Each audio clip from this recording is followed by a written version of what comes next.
समोर जो हा बोर्ड दिसतोय हा वृक्ष संग्रहालयाचा आहे. नेमका काय प्रकार आहे तर ही आहे गौरी गणपतीचे आरास. सर्वप्रथम सर्व व्ह्युअर्सना गौरी गणपतीच्या उत्सवाच्या हार्दिक शुभेच्छा. आणि यावेळेची थीम आहे ही आहे वृक्ष संग्रहालयाची. आपण अनेक प्रकारची संग्रहालय बघतो, त्यातलंच हे एक जगाच्या पाठीवरचं तयार होणारं पहिलं वृक्ष संग्रहालय म्हणून जिथं वृक्षांचा संग्रह असणार आहे. आपण जनरली झाडं लावताना फक्त मोठ्या झाडांचा विचार करतो, पण झाडांमध्ये महावृक्ष, उपवृक्ष, झुडूप, वेली, गवतं, कंद, पाणथळ किंवा ज्याला आपण गवताळ प्रदेश म्हणतो, असे अनेक प्रकार असतात. आणि त्याचा सगळ्यांचा संग्रह म्हणजे हे असणारे हे वृक्ष संग्रहालय. आता तुम्ही म्हणाल की ह्या वृक्ष संग्रहालयाचे फायदे काय आहेत, तर पहिल्यांदा तर हे जगाच्या पाठीवरचं पहिल्या अशा प्रकारचं वृक्ष संग्रहालय असेल. त्याचबरोबर ह्याच्यामध्ये तुम्हाला जेव्हा झाडं वाढतील त्याचं बीज संकलन तयार होईल, ठीक आहे. त्याच्यानंतरनं त्याच्यामध्ये रोपवाटिका तयार करता येईल. हे एक चांगल्या प्रकारचं अभ्यास केंद्र असेल विद्यार्थ्यांसाठी आणि बॉटनीच्या लोकांसाठी.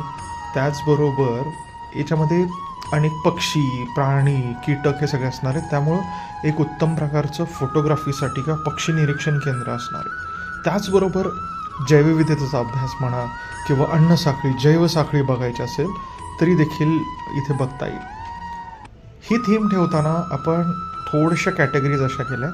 इथं दिसतात ही सगळी अध्यात्माला लागणारी झाडं आहेत. त्याच्यामध्ये कैलासपती आहे, रुद्राक्ष आहे, काळी हळद आहे, सीताशोक आहे, कदंब आहे, शमी आहे.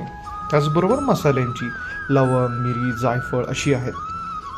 मध्ये हा थोडंसं पाणथळ किंवा नदीकाठचा रायपिरियन झोन तयार करायचा प्रयत्न केला, ज्याच्यामध्ये सगळ्या प्रकारची आयुर्वेदिक रोपं इथं ठेवलेली आहेत. ठीक आहे. गवती चहा आहे, वाळा आहे, त्याच्यानंतर मल्टीविटॅमिन आहे, अडुळसा आहे, अश्वगंधा, शतावरी अशी सगळी आहेत.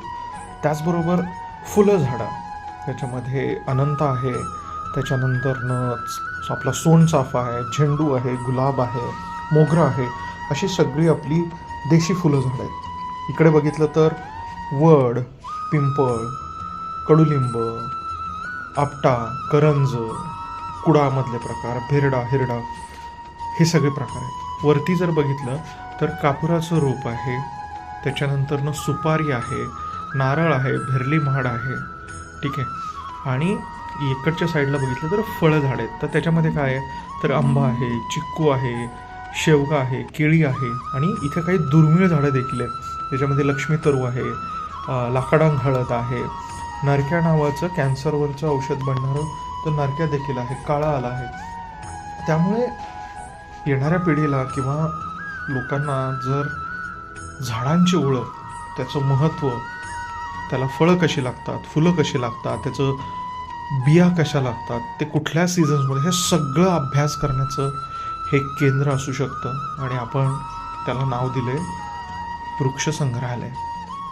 आणि पहिल्यांदा हा जो प्रयोग आहे हा आपण केला होता तो म्हणजे गायत्री देवी मंदिरामध्ये 2018 साली.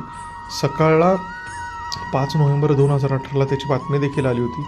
रफली त्याचा लेआउटिंग असा होता की त्याच्यामध्ये वेगवेगळे सेक्शन्स होते आणि तुम्हाला त्या सेक्शन्समध्ये त्या प्रकारची झाडं बघता आली असते.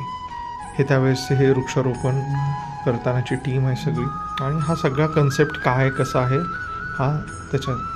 तर असे जर वृक्षारोपण आपण कोणी करणार असाल आणि वृक्ष संग्रहालय बनवणार असाल तर त्यांना ही सगळी रोपं आपण भेटवस्तू म्हणून देणार आहोत.